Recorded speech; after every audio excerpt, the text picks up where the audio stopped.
বিকেল ৩টা থেকে মোবাইল 4G ইন্টারনেট সেবা চালু হচ্ছে বলে জানিয়েছেন তথ্য প্রযুক্তি প্রতিমন্ত্রী জুনাইদ আহমেদ পলক।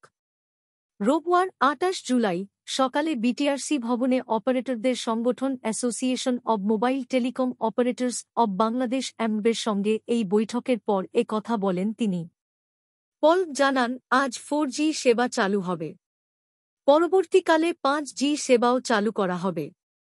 কোটা সংস্কার আন্দোলন ঘিরে স্থবির হয়ে যায় দেশ। এই মধ্যে গত ১৭ জুলাই রাতে মোবাইল ইন্টারনেট এবং ১৮ জুলাই রাতে ব্রডব্যান্ড ইন্টারনেট বন্ধ করে দেওয়া হয়। ৫ দিন পর গত মঙ্গলবার ২৩ জুলাই রাতে পরীক্ষামূলকভাবে ব্রডব্যান্ড ইন্টারনেট সেবা চালু করা হয়। অগ্রাধিকার ভিত্তিতে কূটনীতিক পাড়া, ব্যাংক ও আর্থিক প্রতিষ্ঠান, বিদ্যুৎ, ফ্রিল্যান্সিং ও প্রযুক্তি এবং রফতানিমুখী খাতে অগ্রাধিকার ভিত্তিতে ইন্টারনেট সেবা চালু করা হয়। এরপর বুধবার ২৪ জুলাই রাত থেকে আবাসিক এলাকায়ও ইন্টারনেট সেবা মিলছে। তবে বন্ধ আছে ফেসবুক ও টিকটকের cash server. Immigration to Canada. We provide the best quality service and solution for Canada immigration. Please visit our website and contact for details.